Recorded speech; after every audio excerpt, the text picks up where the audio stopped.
Okay, hello, I'm Samira Godwin, and I'm from Bumpus Middle School, and this is my Civil Rights Project interview. Okay, and I decided to interview my grandparents. So, what was it like living in the Civil Rights Movement as a colored person?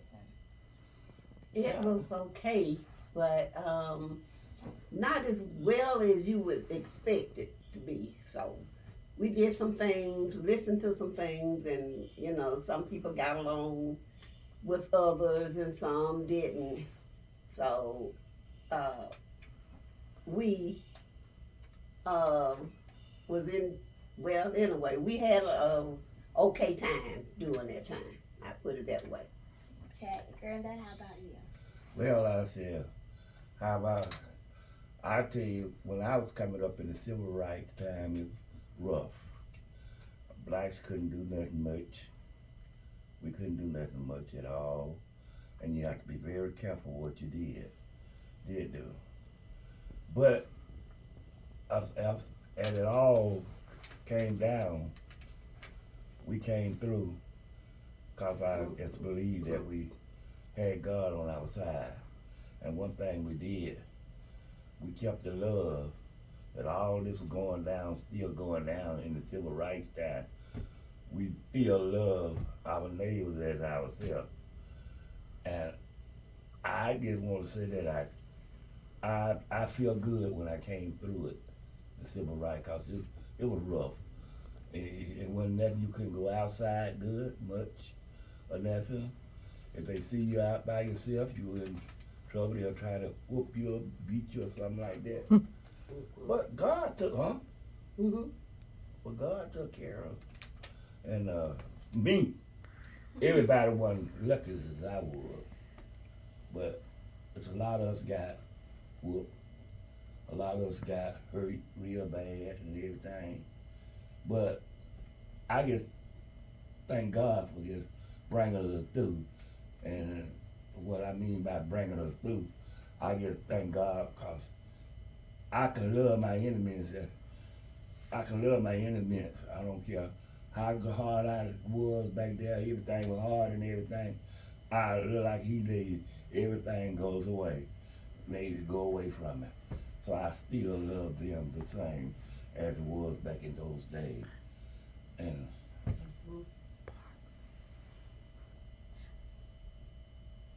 What are some challenges you faced as a colored person during this time? Some challenges you faced were getting along with people of the Different opposite race. color, and challenges were that we were not able to drink from certain water fountains, and we couldn't get on certain buses without going to the back of the bus to sit down, and we were not treated, fairly.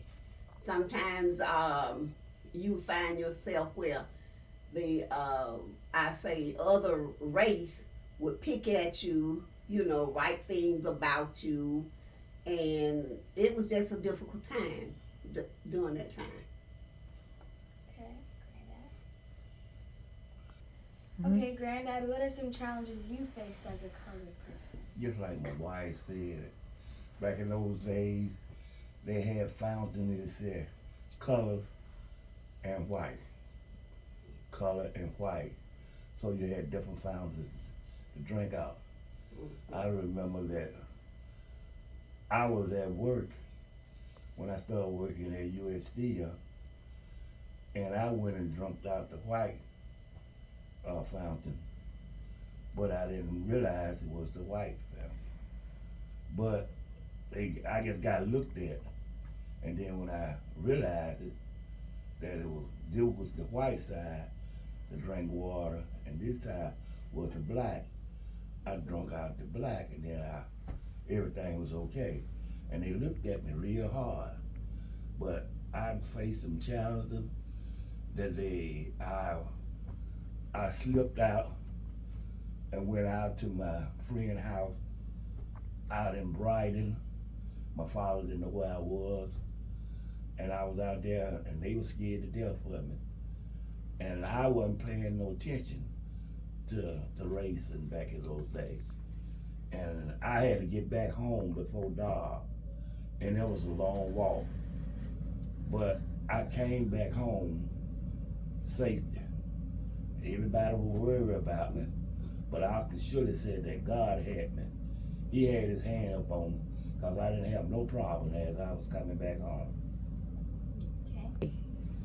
Do you have a specific experience that stuck with you during this time? A specific experience that stuck with me was the people with the water hoses, for example, and was speeding them on the black people, with the water hoses and beating people, and they were. Do you have a specific experience that stuck with you during this time? Yes, and it was the people when they were using water boating, and it was a bad time because they did this, and it was people hurt during that time. Okay. It's just like my wife said, I like to say, because when they sit that pressure water on you, it was full force. And as you try to get up sometime, the water knocked you down. You can remember that. And also, not only that, they had their dogs, and they sick their dogs on some of them. But I would look at it and get the dogs sick up, but I can see some of them get the dogs sick up on them and everything. But they had to fight their way off. Yeah, it's a lot of stuff be still in your mind, back in your mind, but you just goes on in life. You just, you just turn it over into the Lord's hand, and everything will be all right. That's what I did. I just turned it over into the Lord's hand, and like I call on the Lord because I know that's the one who helped us come through this here. As we were marching and everything, and with Martin Luther King was there, and they was down to A.G. Gaston motels and all that. Dr. Martin Luther King and all of it. I used to play in a band, and I used to be out there in a lot of it because I had to play at night. I played at night, and I made my money just playing in the band and everything. Okay. What was something that changed about you after this? Something that changed was you thought about doing things in a different way. You try to think better, love people more. You try to be a better person yourself. And as you grow older, from that experience, you learn a whole lot. And you try to put it in a better way for your children and your grandkids. You try to fix life where it'll be a little bit more easier. Okay. And Granddad, what was something that changed with you after this? What changed with me? Well, I just know that what changed with me, I learned how to love my fellow man, and I learned how to be among the white, and that's what changed me, because I know we was going through a whole lot, but I just know from myself and from that position that I had changed in life. I didn't hate nobody. I had love for them. That's what God put on my heart. I love them. After all what they did to us and everything, I still love them. What we was going through, I still love them. And now I can say, surely myself now, I can really love them because I don't have no hate for them. But what they did to me, you gonna still think about it and everything a little bit. I ain't gonna tell you, you gonna forget it. It's gonna be gone really but you gonna still think about it every now and then. But the love of God is up in me, and I appreciate that. Did anyone you knew at this time get affected by this? Yes. Well, the people that you knew back then have all passed away. As they say, Rosa Parks, and who else was that? It was UW Clemens, and it was well, I say a lot of people, black and white, was affected by this because as I see it, it wasn't only blacks that were hurt into this. It's also, a lot of white people got hurt too because of the way things were going. And really, not only just the thing about it, yes, a lot of people got hurt. We was hurt, but I think about, you look at the white folks, a lot of them was on our side, and they fought for us. I don't put nothing past them because they were fighting for us, didn't want to see us done that way. And they stuck up for us and everything. But yeah, I was hurt. I still was hurt. But I like I said, I came out of it.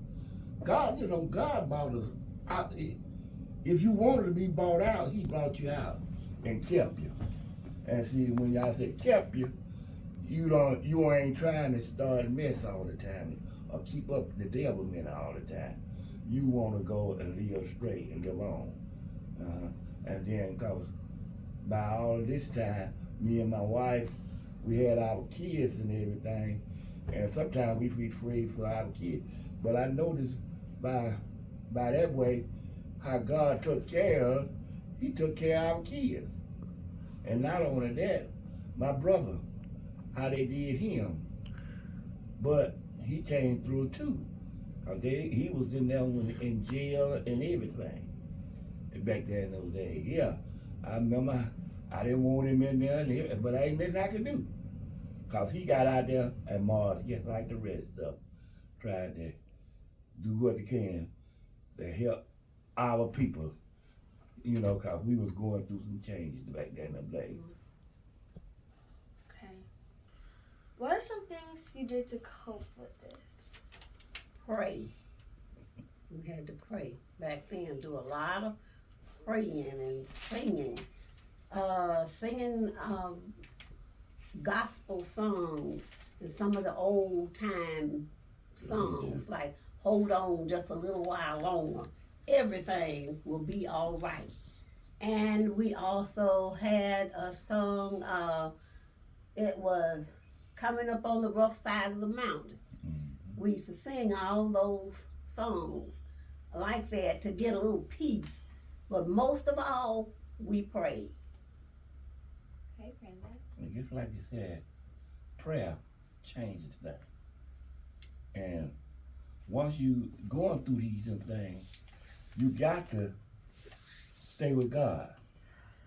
If you stay with God and pray, it will change. Don't be just like a lot of people. You want to pray and say some different things like that, but you waver. You don't want to be wavered. You want to be straight with God, straight facts with it. And just like you said, prayer changes things. And when we sung and just go on by our business, Mm-hmm. Did you meet any civil rights leaders? Did we meet any? No, not, basically, no, not close up. I'll put it that way. Basically, we were always at home at a certain time of evening, or we, probably if we met them, we met them on the TV or something, or heard about them on the radio or something. You really didn't get that close to them, Now, the closest you would get to some is those that were marching You saw a lot of them, you know, in different places. Because you have friends that parents probably marched and probably did a lot of praying while they were marching. We had, what's her name, down in, um, Rose or something? What you talking about? no, she's working the White House now. I can't really think of her name right now, but she's one of the senators. Go ahead. Okay, so Terry Sewell, we did, see her because she was always outspoken and standing up for what she believed in. Whether, everything that's right, she tried to have a say in it. She was trying to make things better for everybody, not just the blacks, but also the white people, the whoever. She's always been an upstanding person. Granddad? Ask me. Read that question again. What are some, did you meet any civil rights leaders? Well, yes, I didn't. I was right there when we were marching and everything, and even when Martin Luther King was marching, was down there to A.G. Jackson Motel and all. I met some, and I wasn't close up on them because we was in a crowd marching down the street and everything. So yes, I've been with them and everything while we were marching, but not that close up on them, cause it was real crowded. Mm-hmm. Did you participate in any movements? Did that purchase? Did you participate in Oh, any movements? no, I didn't. Because at that time I was really kind of young and didn't get out that much to get into anything. But I was aware of what was going on. Mm-hmm. Okay, Just Grandma. like I said, yes, when I was over to A.D. Jackson hotel, I was over there and everything. I participated in some of them marches and everything, but not many. But I was there on some of them. Mm-hmm. Do you have any artifacts or any things that you kept with you from this time? No, I don't. I don't remember having any. Because like I said, we were fairly young and wasn't allowed to really go down to the streets and things that they were marching at, because our parents really feared that we would get in trouble, So that's why we basically just stayed back. It's called stand back. Which called standing back. We didn't get off into all of that, but we knew of it and we were aware of what was going on around us. Okay, Granddad, did you have any artifacts or any items that you brought with you? No, really. I used to keep some papers and things, but right now I wouldn't know where they get the papers and things. And I used to keep some pictures and things where we get out of magazines and things. But now I don't know what it happened to. It's been so long ago. I was one of the ones that really hold on to those kind of things. But I had them, because I had to have them myself. Do you know what those papers were about? Like, roughly? Could you imagine what they were about? They did. They were like Jackson. Jesse Jackson, yeah. Like he was one of the movers, marches and everything. And they really stood for what they believed in. And so we had people that believed they believed in what they were doing.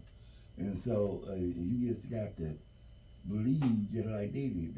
They believed in things. When you believe in what you would, and that's what a lot of this stuff changed that because they believed and they were marching serious from their heart, you know. Serious, you know. They were serious with it. And they wasn't playing. They was trying to bring a change into our life and everything. Okay. Did anybody of a different race or of your color do anything hurtful directly towards you? I can say when I was a little younger, it was one white man that used to drive a bus, and he would try to manipulate the black girls that lived up here on. We call it on the hill. It's Interurban Heights, and he used to try to manipulate a lot of the black girls around. So with that, I'm not calling his name or anything, you know, but he did try to bother a lot of black girls, of which some people said that he did, you know. But all I could say was that I guess I was one of the blessed ones. Okay, Granddad, did anybody try to do anything hurtful or do anything hurtful towards you?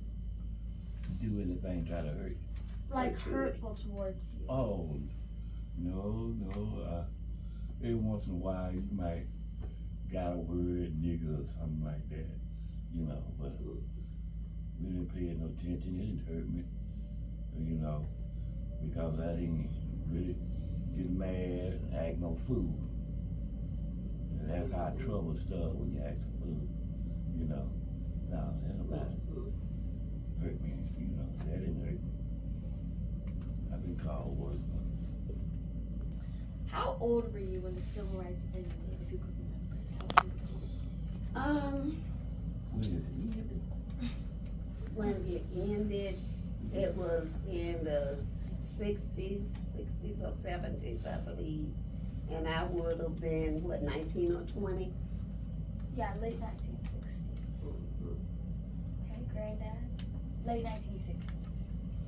Yeah. Roughly. Yeah, it was really now in 63 or 64. All that, you know. So around Grandma? Huh? Around Grandma? You're around my age. Yeah, we both, I'm a year older than she is. Oh, okay. Alright. How did you feel when the civil rights movement was over? I felt relieved, and I felt like things were going to get better for us as not only a people, but get better for both races. Because I believe that things were working for the best. Granddad? Say it again. How did you feel when the civil rights movement was over? Well, I was glad it was, I just put it this way. It wasn't over. Every once in a while, it's not over now. But it became to an end. I feel good. I feel, you know, pretty good about it. Because you didn't have to, if I go somewhere and coming back at night or something by myself, I didn't have to worry about it that much. But it took a while. Sometimes the devil springs up in you again in people, you know what I mean? And so it took a while. It's still every now and then. It ain't all the way gone now, but it's gone full enough. God brought it to a halt. More and more every day. It's kind of more closer to closer. Like you said, the word used to be in the Bible. Keep your mind stayed on Jesus. Everything will be all right. When you say that you don't feel it's over yet today, what do you mean by that? Say that again. When you say you don't think the civil rights movement is completely over yet today, what do you mean by that? Because some of them say words now. Said things like, you know, they'll say things you don't want it to be said or nothing like that. But you will hear what they're saying and everything. but it's not over. It's not all the way over, but it's to a head. You have to, well, let's say, keep your eyes, be watchable, still. Because it's always somebody in the back of their head wanna bring it up or do something that's not right. You know what I'm saying? It's not all the way yet, but it's getting there. It's getting there. There was a whole lot when it was back in those days. There was a whole lot of stuff and everything. You be trimming in your boots because you know if they get together and it gets one of you, they'll try to beat you down and everything. It's not over, but in your head it's better than it was what it used to be. Were you still being treated different even when the civil rights was over? Yes. You were still being treated probably like you weren't worthy of even being here on this earth. But you as a people know that God made us all, and He didn't have no special people. He didn't have no special color or anything. Everybody is a child of God. So we have to look over a lot of things that a lot of people do, because a lot of people are not of God and they don't know any better. And this is why we get treated different ways. When you know the Lord, then you actually would treat your brother or your sister better. She said that. Were you still being treated differently after the civil rights? Sure. I was still being treated, not the way you want to be treated, but you could see, but in your mind, you have to go head on and don't pay it no attention. You just go on about your business, you know what I'm saying? Yes, they mistreat you. They mistreat you now. You know what I'm saying? Every now and then you get somebody got brave enough to say something, you know what I mean? But you just keep looking towards tomorrow. Things will be all right. How did you feel when things were starting to cool down and people were actually starting to accept the other race? I felt like it was a long time coming. I felt like that God was working in the plan. And I felt like that that you didn't march for just nothing. That the march was for something. And it was very much, as you could say, very much, I say pretty good. Okay, Granddad, how did you feel? Okay, go ahead. When things were starting to cool down and everybody was being treated equally for the most part? I felt like I said, I felt better. I felt a whole lot better. And just like I said, went on by my business because we know we went through some things, some changes back then in those days. But I felt a whole lot better because I tried to do what's right and said right follow you. So I still love my enemy because they still say something about you still every once in a while. But you just go on about your business. Love them. Sometimes you get love to hate out of them. Love. You can love to hate out of people. You don't do nothing, but you love them. Was it hard going through such hard times? And how did you feel about it? It was hard because I remember when we came up, we had to go to the commissary, as they call it.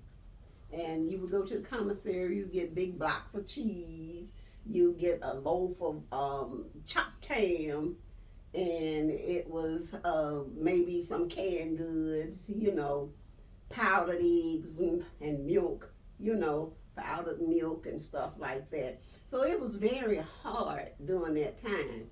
But you could also say that we were grateful.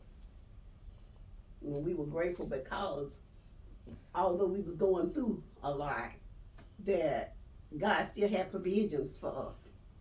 So it was okay. I was I would like to say that my wife was different from me because when my mom and them had the boxes with the cheese, the big yellow cheese, I didn't like it that much. But I thank God that God had my dad, and my daddy, he can do anything. He was a man, he had the gift. He can look at you do some work or do different things and do it. And daddy always made good money, and he always put good food on the table for his family. So I didn't have to worry about that much, about eating their cheese and rice and different stuff like that. Cause my daddy, he one who helped. God gave him the vision and the knowledge to take care of his family. Cheese, they used to have it in a box, and then you can lift this box up, cut you some cheese off it, and then put the box, the top back on it. It was just like that's how the case was. But it was some, I just didn't like the cheese like it. Because I don't. It was 5 pounds of cheese. That's what big box. it comes a great big box of cheese. Yellow cheese. And that's how we got around a lot of things. Like you said, we have the rice and the beans and powder this, powder that, and just had to say, powdered milk, and say God just took care of us back then. During that time. Where did this food come from? Is it coming from donations? It basically came from donations. I think it was from the government. Back then, it was from the government. We had to go, like I say, we had to go to a place called the commissary, and places that they had lined up. Like they give us food now sometime in the boxes. And that was what was going on back then. We had to go and they say go to the commissary once a month or once every 2 weeks and receive all this little food that they had gotten up for us. And it was, from what I understand, it was food that was donated through the government. And I seen the day when I was coming in, church down there, that they was giving boxes of food away. They still every now and then give you a box of food if you want it. Go and get it and bring it to the house and everything. The government, they get it from the government because a lot of people don't have what they want and everything. Most, especially Thanksgiving and around Thanksgiving and all that Christmas Day or something like that, they give you most of that governor food, and give you a box of food to make your food come up to date. When it's like the Thanksgiving and all that, make it come up to date. You know what I mean? Let you, have enough and everything. Feed everybody. You want everybody to eat. Would you consider yourself an activist? What? Activist, someone who took part in marches and took part in the civil rights movement. I wouldn't, because I didn't march. Like I said, I was young at that time, and really all I could do was hear about what was going on and who was in it and how it turned out and everything. So I wouldn't consider myself an activist, just a person. Just a person that loved the Lord and loved everybody else. I agree with her because I wasn't one of them ones who love to march all the time because I get tired. I got tired. I ain't gonna tell you I was a big marcher. You know what I'm saying? Some of them people were serious and they'll march and they'll sing and just keep going, just keep on going. They march. But I'm tired, I get tired. I gotta tell you the truth. I wasn't a big marcher all the time. But when I did it. Mm. 3. What would you say was the most important thing to you during this time? Bringing the people together. Bringing the people together would be the most important thing to me, that we all, learn to love one another and get along. So that's very important because I feel like that's what God would want us to do, is to love one another. She said that well done. Love one another. If you want, see, we know that Jesus Christ ain't nothing but love. And if he love, we got to be just like Jesus Christ. We got to love one another. And that's what's all about in the world. We can't go around hating our brother and our sister. We know this ain't happening and everything, but we still got to love them. You know what I'm saying? You still got to love them. And that don't mean go up and make nobody love you, but you love them, got to love in your heart for them. You know what I'm saying? Because you can't go up and make nobody love you, because you did, they'll hurt you if they ain't the right ones. You understand? So, I'll have to say that.